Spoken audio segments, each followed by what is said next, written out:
everybody, and thank you for joining us today. My name is Elisa Holder, and I am Director of Business Partnerships for the Center for Services Leadership. And I want to welcome everybody to our webinar on a much-needed topic, which is getting CFO and CMO support for enhancing the customer experience. And joining us today is John Goodman, and John is the Vice Chair of Customer Care, Measurement, and Consulting, and I'll be introducing him in just a moment, but just want to say good morning, John, and thanks for joining us. Thanks very much, and glad to be here. Yes. And just to give the folks who are listening a little bit of context on who the center is, in case they've joined us from the CCMC website, the Center for Services Leadership is a research center in the W.P. Carey School of Business at Arizona State University. So our purpose is to bring together the business world and the academic world and other thought leaders like John and the other folks at CCMC together to help companies better learn how to compete through the use of service and services. And this webinar is just one way we do that. I know the topic of CFO and CMO support and building that case for the customer experience is a huge topic, both of interest to the academic community and the business community. So we're a pleasure to have John with us. We'll provide you at the very end just a little bit more about how to learn more about the center, but mainly we want to get right to John. So give me a moment here to introduce John, and we want to give you a face with the name here. John has been a pioneer in the world of services when he was a leader in the 1970s breakthrough study of customer complaint behavior and customer service for the White House Office of Consumer Affairs. And the work he did there really led to the widespread use of 1-800 numbers. And things have changed a lot since then, obviously, but John has definitely kept pace, and he's remained a true trailblazer in the world of customer experience. He has a new book out, which we'll definitely want to get hold of, and we'll talk about that a little bit towards the end. It's called Strategic Customer Service, and we'll provide you the details of that at the end.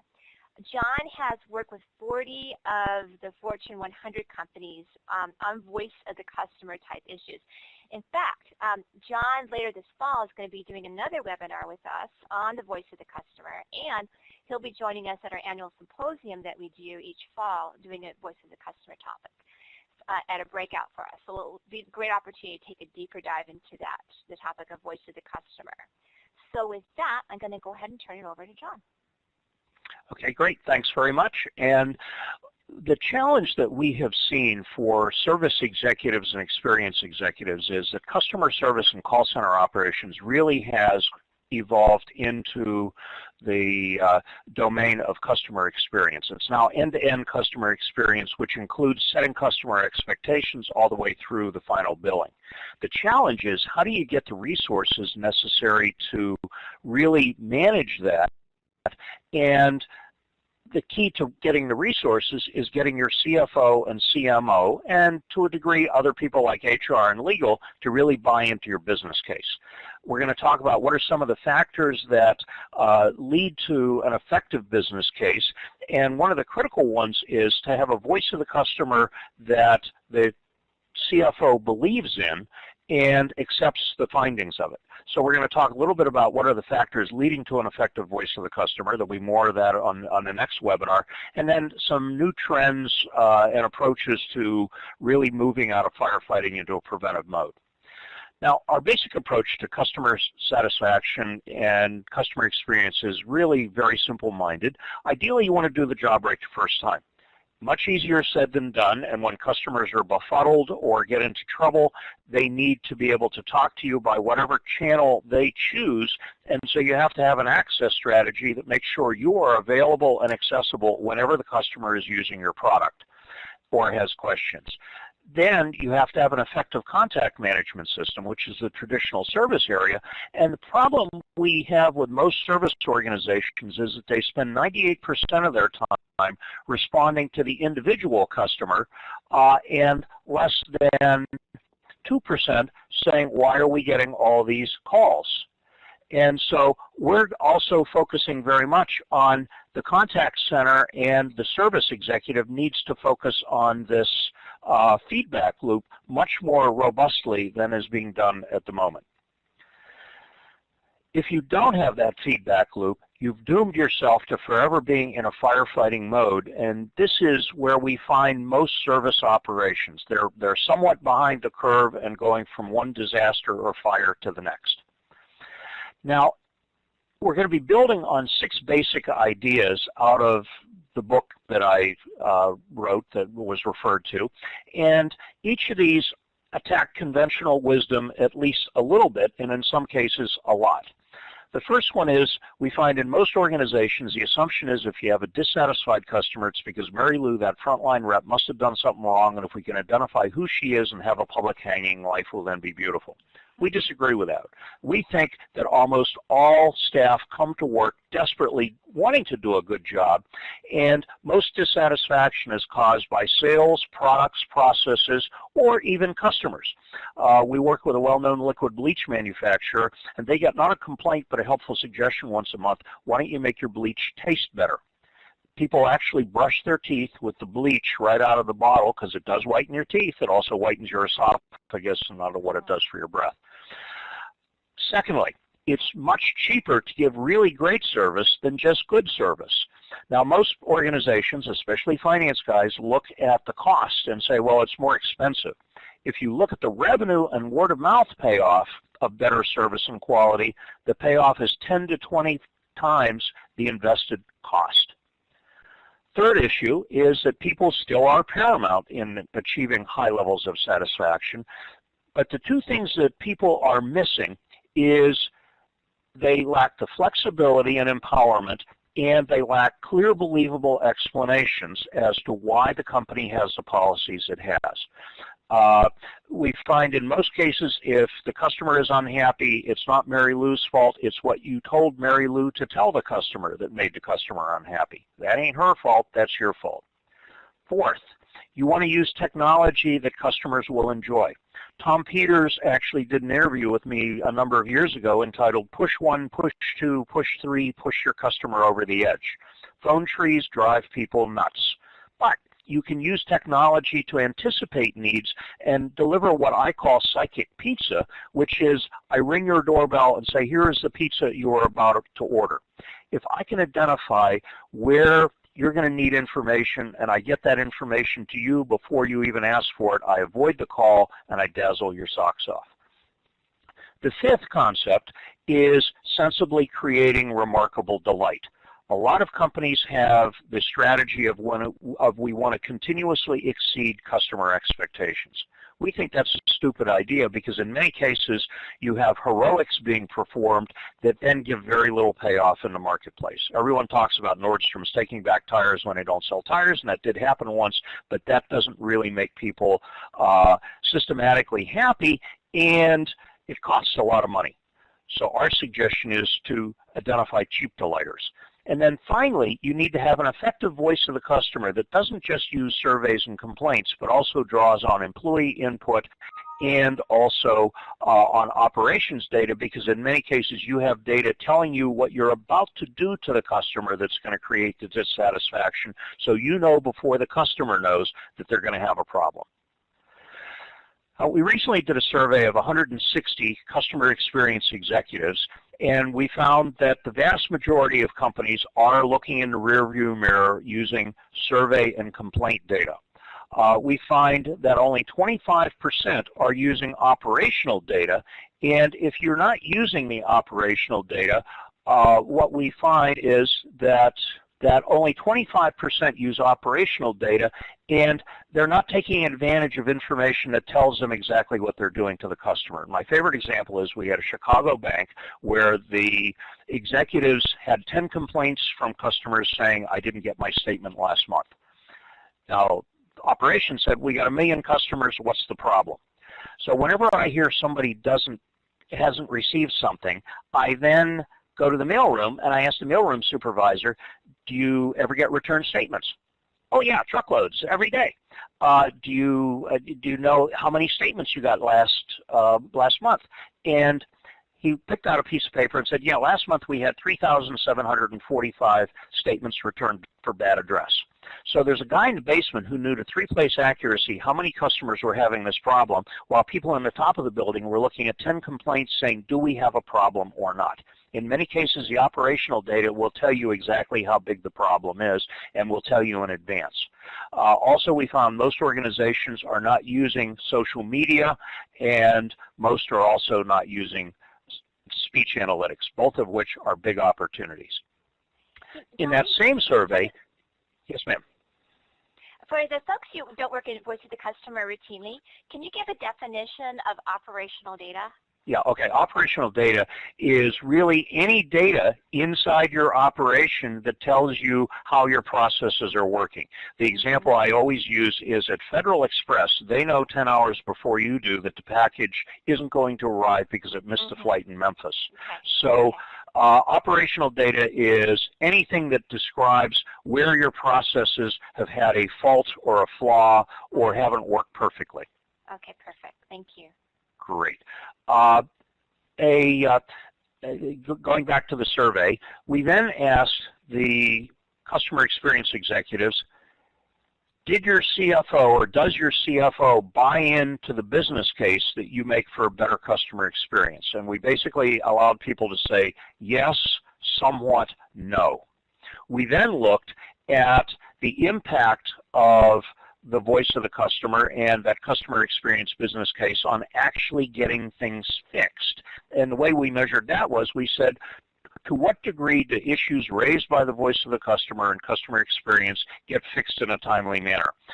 0 to 20%, 20 to 40, 40 to 60, more than 60% of issues get fixed quickly in an effective way. What we found was that where the answer to CFO buy-in was yes, the CFO buys in, 40% of the voice of the customer processes were very effective, meaning that 60% or more of the issues got fixed in a timely manner, and 55% of them had year-over-year significant increases in customer satisfaction. Where buy-in didn't exist, or it only sort of existed, only 8% of companies, 1/5 as many, were very effective, and only a quarter of them had significant year-over-year increases in customer satisfaction. So having the CFO buy in is critically important. Now, what do we mean by buy-in? There are 4 aspects. Loyalty.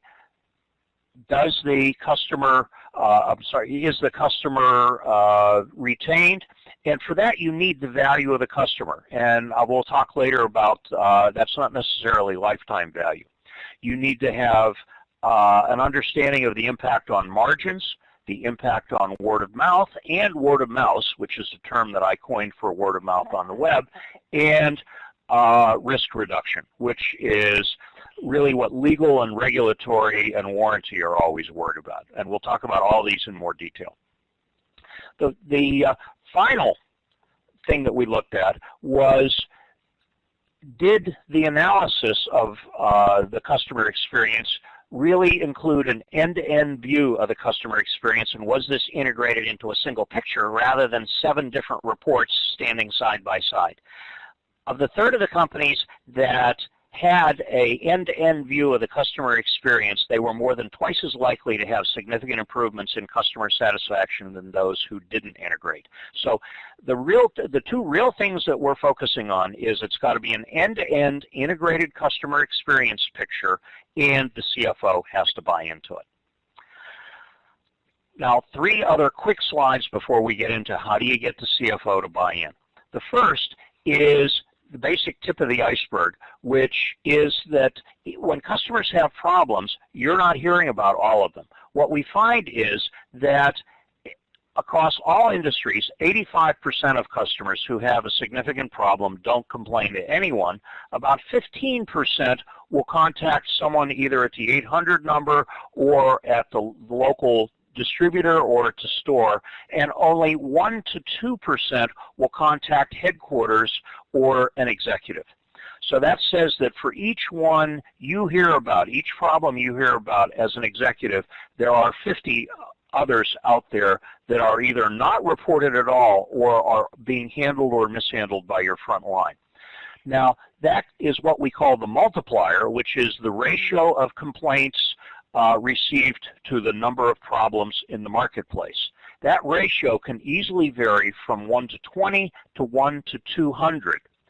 And the reason that you have such a wide variance is the causes of non-complaint are it's too much trouble, there's no point in complaining, you're not going to do anything about it, it's what we call trained hopelessness. There's fear of retribution. This is the fact you don't complain about your waitress after the first course because you're worried about what she'll do to subsequent courses. And then finally, you don't know where to complain, where it's going to do any good. Right.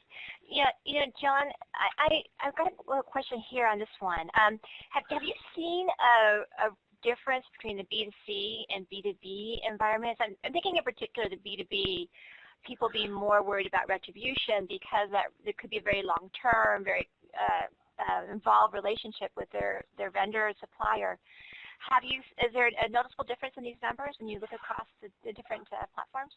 Well, interestingly enough, the assumption that we find in most corporations is, well, our customers are absolutely going to tell us about the problems because they're very dependent on us, their livelihood is. In fact, you've hit on one of the key points, which is fear of retribution, and we tend to find that if it's a sales rep or a service technician, in one copier company, only 1 out of 60 people complained about their service tech because there was a fear that the next time my machine was down and I desperately needed him to put me at the front of the queue, he was going to say, oh, it's you who complained about me. Sorry, I can't come until next Tuesday. So he won't get mad, he'll get even. And the trained hopelessness is the other critical thing in that and we've done this with airplane sales, $100 million airplane sales and large structured finance deals of $200 million, and we find that if the legal team is a pain to deal with, no one says anything about it because it's sort of, well, we're stuck with you. And in many cases, we find that while I'm stuck with you for the short term, if subsequent new business comes up, I'm not even going to offer it to you. So if anything, the tip of the iceberg phenomenon is more pronounced in a business-to-business environment than in a consumer environment. Interesting. Which is exactly counterintuitive.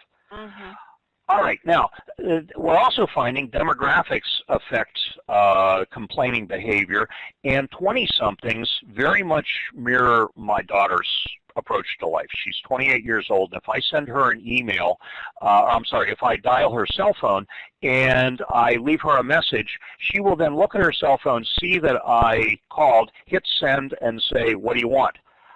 I then say, well, didn't you listen to my message? And she says, it's way too much work to dial a number and put in a code and listen to you ramble on. What do you want?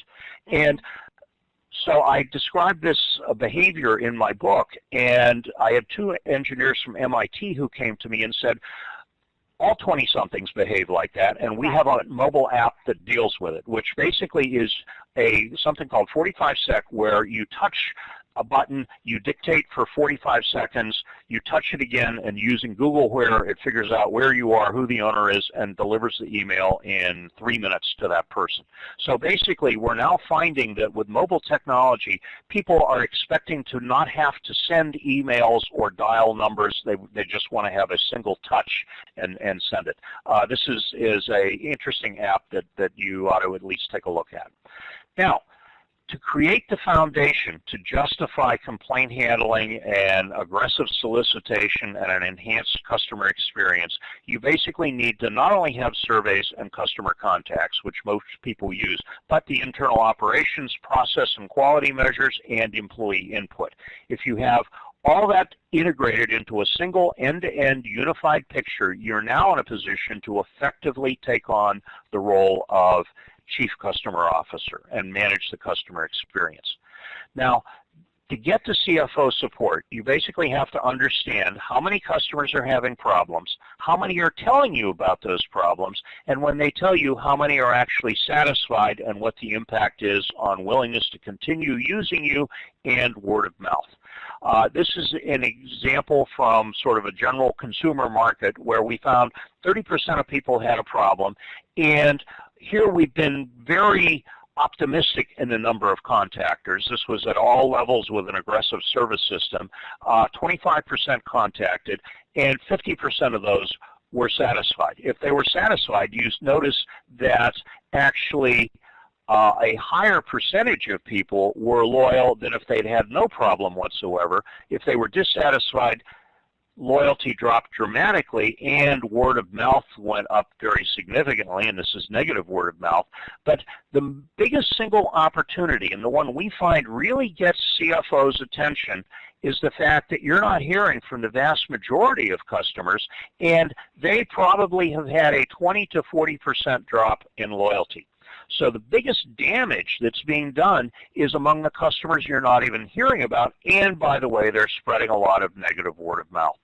So this chart is very simple. We call it the tree diagram, but finance guys get it, that there's the number of people who had problems, the number who tell you about it, and the result if they either tell you or don't tell you about it. Now, using this data, you can operationalize this to actually estimate how much revenue is being left on the table.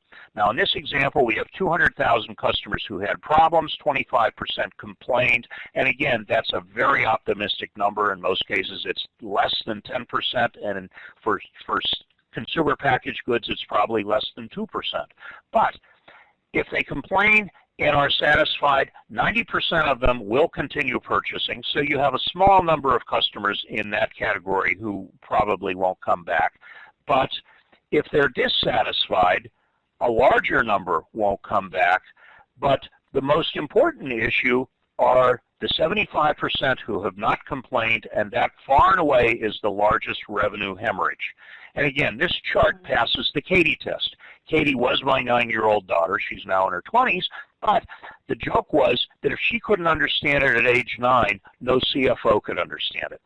And when I said that to the CFO of Nationwide Insurance, he laughed and he said, "You're right, it's an attention span issue." So out of the 50,000 customers at risk, 37,000 of them aren't even telling you they had a problem. And you're leaving a total, if you have $1,000 value per customer, that's $50 million you're leaving on the table. Now, there are 3 strategies you can apply to this situation. Number 1, prevention. You reduce the number of problems. Number 2, solicitation. Let's get more people to tell us about the problems. And number 3, when they tell us, let's get this 50% up to 80 or 90%. So there are 3 strategies implied for improving the customer experience. Now again, this chart is simple enough that finance guys look at it and they say, okay, I understand it. Yeah. I've got a question though, which means maybe I'm not as smart as a typical 9-year-old. It's probably true. You have 1,000 per customer as what you've used to calculate this. And I'm wondering, are you thinking in terms of 1,000 for that year, that transaction, a lifetime value of a customer? And is lifetime value of a customer really what you ought to be looking at here? Okay, everyone talks about lifetime value. It's in all the standard books, and what we've generally found is that no finance guy is going to make an investment predicated on lifetime value. Yeah. Carl Sewell talked about that the average Cadillac customer in Customers for Life, he said the average Cadillac customer is worth $246,000 over their lifetime. Well, finance guys say, who knows if we're even going to be in this business 5 years from now, let alone 20 years. So we find that the best approach is to use a conservative estimate, either 1 year of revenue or 3 years max. And the good news is that once you do that, and the finance guy says, oh, well, we tend to use 5 years, you say, okay, that's great, but we're going to use 3 years. And so when we've done business presentations talking about here's how much money is being left on the table, the finance guys pipe up and say, actually, it's more than that because they're using a too conservative estimate of the value of the customer, and you're now being criticized by finance for being too conservative, and you, by doing that, carry the day. Because everyone says, well, geez, if finance says it's more than that, then these must be really conservative numbers. And you win the battle right there. The best defense is a good offense. Yeah, okay. Let's now move to taking basically the same numbers, but now we're going to say, okay, let's get more calls. Remember, we had a 25% contact rate, let's move that to 40%. And we were working a while back with Harley Davidson where we had done this economic model, and we basically were able to say to the average Harley dealer, if you got 40% of the people to complain who aren't complaining right now and solve their problem, you would take home hundreds of thousands of dollars more in revenue. And we had dealers stand up and say, I'm going to put up a big sign in my store that says we can only solve problems we know about. Tell us if you're unhappy. And we've done the same thing in a brokerage firm with a sticker that says we can only solve problems we know about on the front of the invoice. All right, if you get more people to complain, you're now going to have less people at risk, and in this case, you're going to add $1.2 million to the bottom line. So it does make sense to aggressively solicit complaints. And you might say, well, gee, we're handling a lot more calls. How come we're only getting $1.2 million? And the reason is we're only satisfying 50% of those callers. This is a fairly ineffective service system if you're only satisfying 50%. So what happens if we enhance the effectiveness of the resolution and go from 50% to 70%, rerunning the same numbers, still with the 200,000 problems, 25% complaint rate, we now find we only have 44,000 customers at risk, and we've now added $5 million to the bottom line. So our recommendation always is get your resolution rate up before you start aggressively soliciting complaints.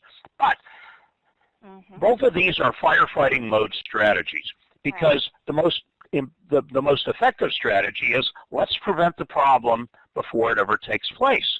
And so if we take that approach, and let's say that we reduce problems by 25% by having a better welcome package that better educates the customer on how to stay out of trouble, now we find our 50,000 goes to 34,000, and we have now added 15 million to the bottom line. This then makes the strong economic argument.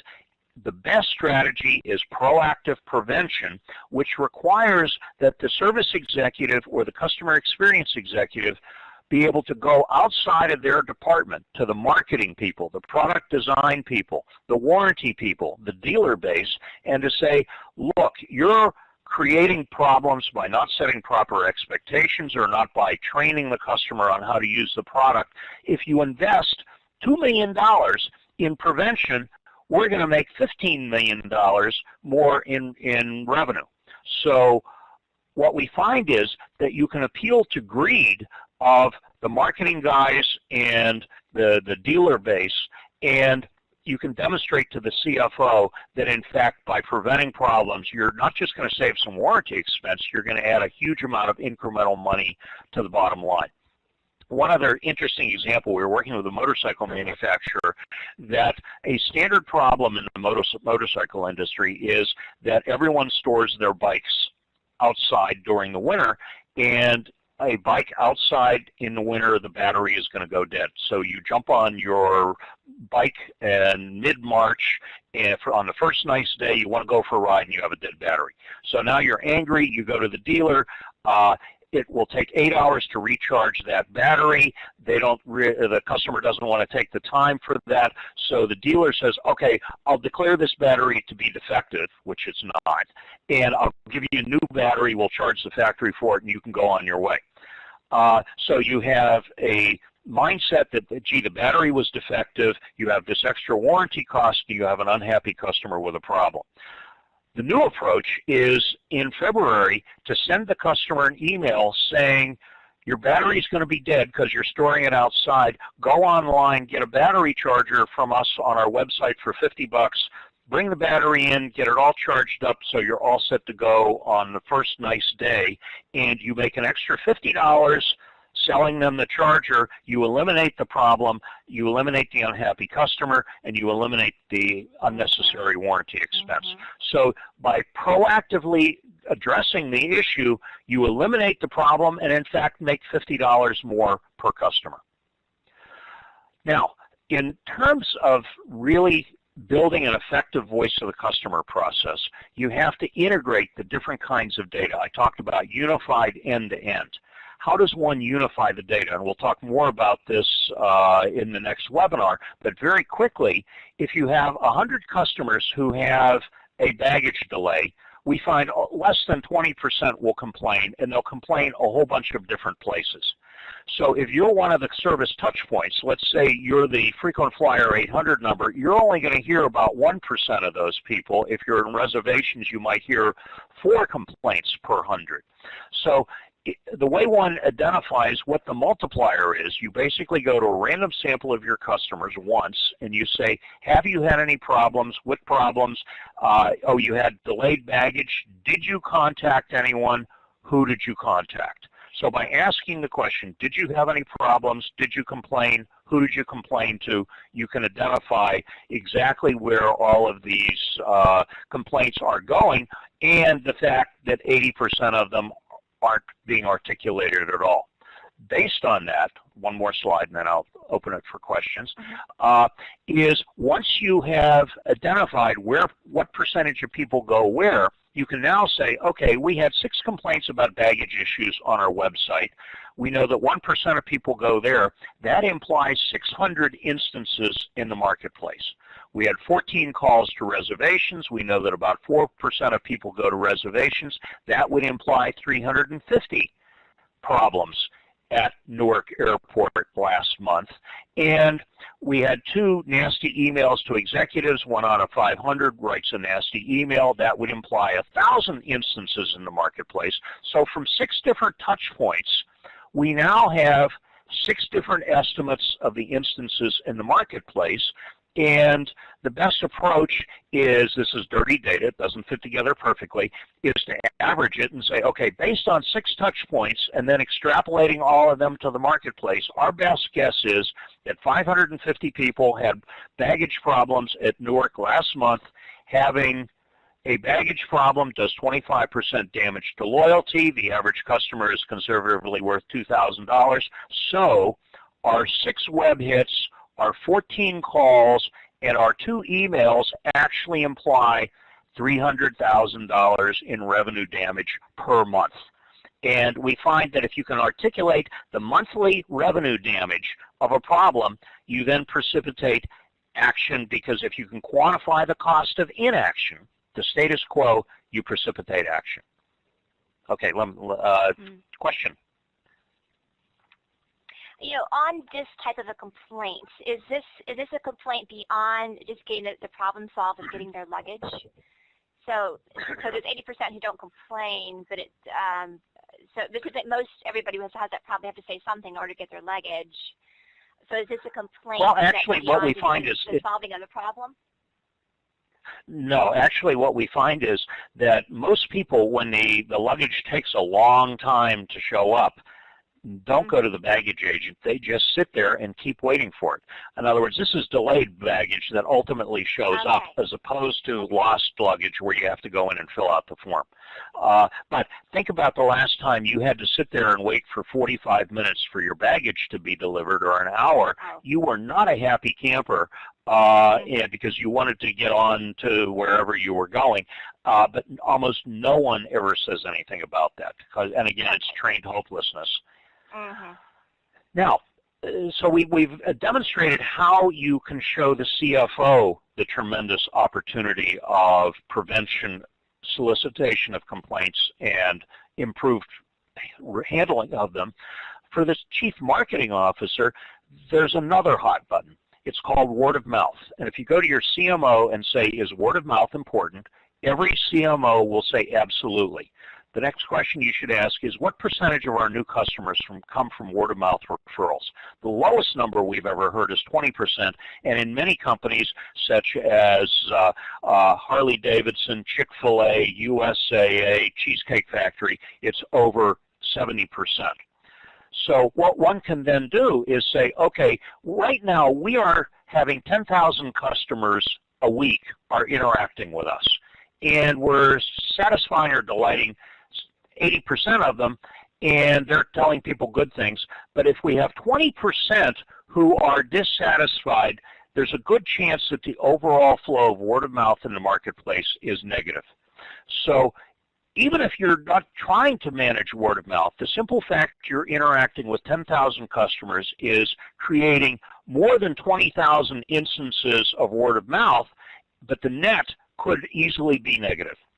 On the other hand, if we take this 20% dissatisfied and we convert that to 10%, in other words, we make an improvement in our service system, all of a sudden the overall flow of word of mouth becomes positive. So the point I'm making here is that you need to get your CMO to understand that every service interaction that your organization has is a word of mouth management opportunity that is either generating positive word of mouth or negative word of mouth. But if you're not measuring it, you can't manage it. And so our contention is that the word of mouth management process is focused in the service area, and we actually have an article in Brand Week that I'd be happy to send people, just send me an email and ask for it, that challenges CMOs to take 10% of their mass media budget and reallocate it to improve service, and they'll probably get a much bigger bang for the buck in terms of word of mouth. And the other point to be made here is that if you can get your word of mouth to be good enough, you can dramatically reduce your marketing expenses. And actually, at the last conference that Arizona State ran, the center ran, I asked the CEO of Cheesecake Factory, how does his marketing expense line up with others in the industry? And he said his marketing expense was less than 20% of the industry average because he was very, very successful with word of mouth. So again, you can dramatically cut your marketing and sales expenses by simply enlisting your customers to do your selling for you because they have had a great experience. All right, the next way of getting people's attention, and this is both brand and finance, is to enhance your margins. In this study, what we did, we asked financial service customers, have you had any problems? And we found that if people said, no, I haven't had any problems, only 10% were dissatisfied with price. The minute they had one problem, sensitivity to price doubled. If they had two problems, it doubled again.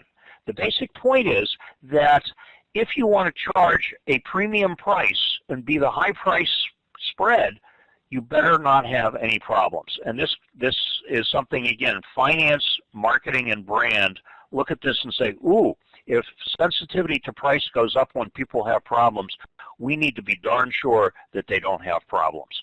And one of the best ways is to empower service to do the necessary customer education. Now, you can also set priorities in very much the same analytical fashion by doing an analysis of damage to loyalty by type of issue. And this is from a Baldrige Award winner who will go nameless, but they're in the communications industry. And this is B2B. And what we found was that if customers had the most prevalent problem, meeting promise delivery date, translation, the salesman lied to get to your order. Yeah, sure, we can deliver in 2 weeks when he knew he couldn't.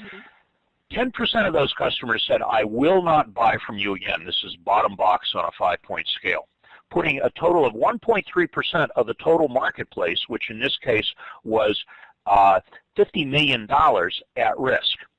Now, where this gets interesting is the second most prevalent problem, 23% of them said they had it, was product availability within desired time frame. This is where the customer calls up, says, I need it in 2 weeks. You look at your inventory and honestly answer, we can't deliver in 2 weeks. Now, this company looked at their inventories and said, okay, we're going to have to invest another $50 million in inventory so that we can deliver. Until we looked at this number. How many people said they wouldn't buy because of this problem? No one. Yeah, it's a problem, but as long as I know I have to order on a 4-week time horizon, I'm willing to do that. So to spend millions of dollars raising inventories to attack this issue gives you no payoff in the marketplace. This is a squeaky wheel that does not deserve grease. On the other hand, unreturned phone calls from sales reps do huge amounts of damage and are costing almost $100 million. So the interesting, ironic thing is that this problem that would cost lots of money to fix gives you no payoff, while the unreturned phone calls doesn't require a lot of money, just some management attention, and it gives you a huge payoff. So the issues that do the most damage are not necessarily the most expensive to fix. But you need to set your priorities based on payoff. Yeah, the returning calls one that's just a staggering number. And it's, it's such a simple, basic concept. But but then you think about it, it just ties so closely into the whole issues of reliability and trust that are so important in business relationships. But that's just and there's also a basic behavior problem among sales reps, and some of my best friends are marketing and sales reps. But the problem is every sales rep wants to own the relationship, and everybody runs around handing out his or her business card saying, if you have any questions or problems, give me a call. You then call them, and you get voicemail. Right. And hitting voicemail when you have a burning issue does 17% damage to satisfaction. And we actually have a paper entitled, "In Trying to Service Their Customers, Sales Reps Often Do More Damage Than Good." Right. So they get the message, they intend to respond, and they forget. Yes. And so we find that the best thing, and we did this at Merck and GlaxoSmithKline and a bunch of other places, is get the sales rep out of the servicing business, and we got the sales reps to actually have 2 numbers on their business card, one of which said, if you want to talk to me, here's my number, but you'll probably get voicemail.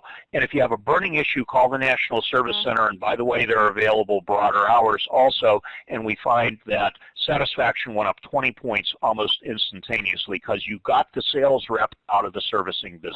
Right. And you're painting a realistic picture of what's going on. Hey, before we get too far into the slide, I just want to ask, how does all of this apply to the world of nonprofits or monopolistic environments? Are the expectations different there? What we actually find is complaint rates are lower because people say, well, you're government or you're nonprofit or you've got a long-term contract. You don't really care. So we find complaint rates are lower. The multiplier is higher.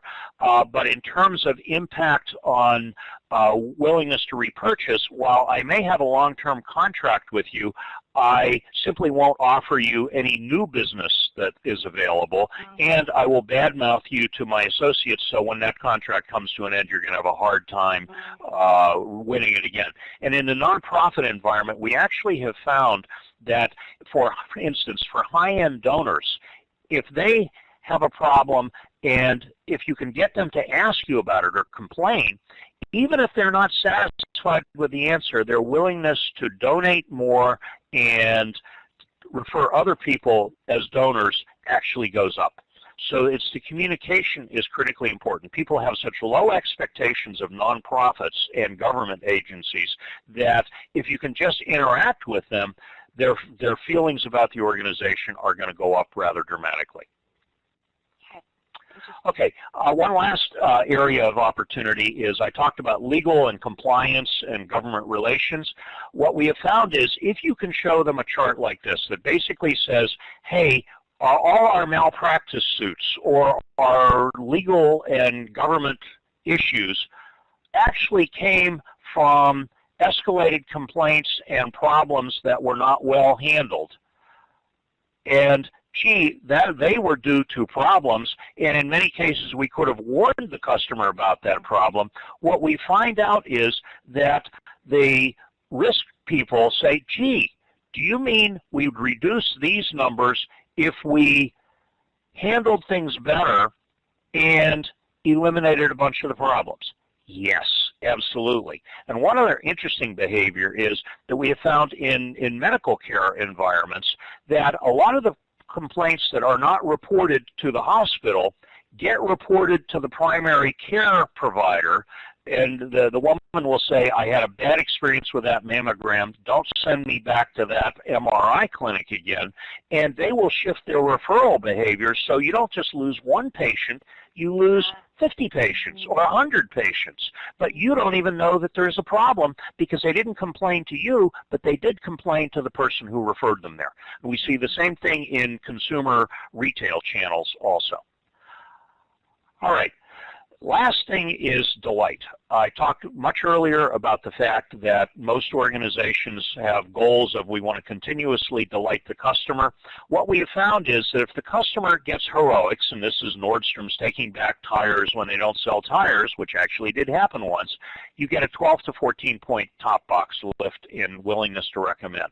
On the other hand, I was working with a catalog company where one of the customers said, you know, I was talking to one of your reps and they heard Fluffy the dog barking in the background, and so we digressed and talked about Fluffy for 90 seconds, and I connected with that rep, and you're a great company, and I am definitely going to recommend you guys. So the 90-second schmooze, which isn't all that expensive, gives you a 25-point top box lift. But it gets better. If I tell you about a new product or service that you can really use, I delight you. So a cross-sell that's intelligent and sensitive to the customer's needs actually creates delight. But the best is if you proactively educate me on how to stay out of trouble with your product, we find that you get as much as a 32% increase in willingness to recommend. And the head of service at Hewlett-Packard found that for every 2 minutes spent proactively educating the customer, they save 10 minutes of subsequent phone calls from that customer, which is a 500% return on investment. So your costs go down, plus you end up delaying the customer. Yeah. You know, John, what this brings to mind to me is something I know both academics and the business world are thinking a lot about is building in genuineness in services. So this whole idea of getting in front of the problem and warning them, and it gets to me the idea of being authentic, being genuine. This product or service should be used this way, but not this way. Here's the limitations. And not overselling, and which is an important part of services, but I think feels risky to people, to companies. Well, and in fact, what we find is marketing and sales. No, I was going to say marketing and sales viscerally don't like this last approach of proactively providing information. We're actually working with in property casualty insurance company where one of the points of pain was, my homeowner's policy only had a limitation of $3,000 on jewelry, and my house got flattened and I lost $10,000.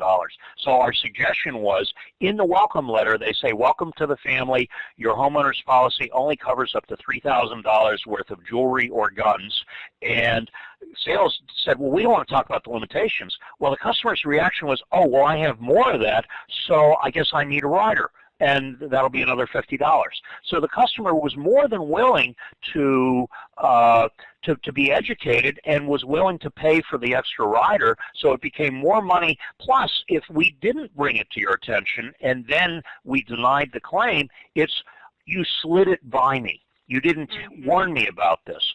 And one of the things I ask all audiences is, have you read your homeowner's policy cover to cover? And out of 100 people, I'll see one hand go up, and I tell that person to get a life. But the basic point is nobody reads anything, but then when it comes back to bite them later, you slid it by me, and you're a bunch of crooks.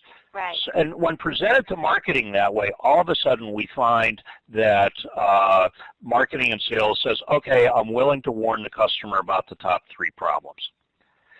Now, the last thing is, how do you enhance the voice of the customer report? And again, we'll go into more detail, but let me just very quickly touch on a few things. Most voice of the customer reports say, here are the 29 things that you need to worry about. Pick the top 3 because you should be so lucky as they're going to actually fix one of the 3. Burying people in masses of data, that, especially if it requires interpretation, means nobody's going to take any action. Also, the head of consumer affairs at Colgate, Chip Horner, does a very interesting thing. He tailors the report to each function so they only see what's relevant to them, and then to quote him, he says, I then have a meeting where I stare in their eyes to see if they really understand the report. And he has dramatic impact and basically gets all the resources he needs to be able to manage the customer experience. Also, if you don't have a lot of analysts, at Toyota, they recruit analysts from the different functional areas on detail to come in a couple days a month to help do the analysis, and they know where the bodies are buried in each functional area. You can't just say you have a problem. It's much more useful, and at Cisco Systems they did this. They had an analyst who would say, here's your issue, and you know your operation better than I do, but if I were you, here is an action plan and a pilot test design for how I would address it. And she had dramatic impact within the organization. You also have to suggest process metrics so you can measure progress without waiting for another survey, and you can improve the impact of the data by humanizing it with quotes and recordings. Also, the last thing is you are functioning as a consultant to the rest of the organization, and one of the first things you learn as a consultant is you don't embarrass your client, don't criticize performance, but show how much money is being left on the table. Appeal to greed, and that works really, really effectively. Okay, so to summarize, the departments who have a financial interest that you can quantify and convey in the improved customer experience are marketing and brand, finance with higher margins and lower cost, quality because they need the business case to justify quality improvements, channel management because they have to get shelf space from the channels, and channels do not give shelf space to products with lots of hassles. Risk, legal, regulatory, and PR want to stay out of the government and the media's targets, and the best way to do that is to reduce claims and visibility. HR is also very interested in less problems because 50% of all voluntary turnover among good employees is, you know, I'm not getting paid enough to take all this crap. There are two things you can do, pay them more or reduce the hassles, and the biggest single set of hassles are resident in dealing with customers. So if you can eliminate the customer unpleasant surprise, the frontline employee doesn't have to take the flak for it. And then finally, product development is very interested in innovation, and your customers and their problems is one of the best sources of information on how can you improve your customer experience. So to sort of summarize, there are 10 myths that we have seen that all of the above research implies about service. Myth 1, you want to always exceed customer expectations. No, only practice cheap delighters. 2, answering the phone really fast is the key to success. No, it's what happens after the phone is answered is more important. People always prefer talking to people. No, in many cases the customers just want to know was the package delivered, and they really don't want to have a social experience with you. On the other hand, once the package has not been delivered, they absolutely want to talk to a person. The customer is always right. No, the customer gargles with Clorox. They do dumb things, and you need to save the customer from themselves. Complaints are down, things are getting better. No, trained hopelessness probably has set in, or fear of retribution. Employees are the cause of most dissatisfaction. No, your products, processes, and customers are the cause of most dissatisfaction. Price and cost cutting is a key to success. There is a Walmart segment, but we find that 2/3 of customers will pay a premium for better service and no problems. Another myth is we're better than the average in our industry. That's great. Or we're at 90% satisfaction. Let's declare victory. The leaders in the industries we've worked in say, yeah, we're the best in our industry. We're 92%, but every percentage point above that is tens of millions of dollars. I want to know if there are no-brainers, and in almost every case, there are no-brainers. And then finally, we've measured net promoter and or customer effort. We're done. We have basically found both net promoter and customer effort have significant limitations and pitfalls. The biggest one in Net Promoter is that it defines people as giving 7s and 8s as passive or benign. Our data suggests they are not passive or benign, and in fact are spreading negative word of mouth about you. So what I would suggest that you do is, in your spare time, evaluate your experience system, and this webinar focused on items 2, 5, 6, and 7, which is, are you tracking problems and do you know your non-complaint rate? Are you converting problem experience into revenue and word of mouth and setting priorities based on that? And do you have a unified end-to-end customer experience? So hopefully I have suggested that the opportunity here is to quantify the revenue and word of mouth payoff so that your CFO and CMO can buy into it and then allow you to become the Chief Customer Officer. And again, more details are in Strategic Customer Service, and if you would like a care package of our latest articles on becoming a Chief Customer Officer and managing word of mouth, that's my email address. Thank you very much. Well, John, thank you very much. This was a very informative session, and you work with customer experience folks all the time, and there was lots of different eye-openers in here for me. You know, one quick question for you, that a big aha was the significance of when the employees just do little inexpensive things for the customer. And at Ritz-Carlton, they have an expression for that, is having your antennas up and your radar on, just being aware and being proactive and looking for ways to help the customer. And a lot of times they're very just transactional kinds of things. They're not expensive things. Have you found ways in your work to help employees get that, or to create that opportunity for them? And do those ways, since we're talking about how to talk to the CFO about this, do these ways cost a lot of money in terms of employee training? Are there inexpensive ways of getting employees? Oh, absolutely. And let me deal with both the expense and how do you do it? How do you do the training? One of the best approaches we have found is what we call a victory session, where you have any team, and this can be a bunch of bellmen, waitresses, phone people.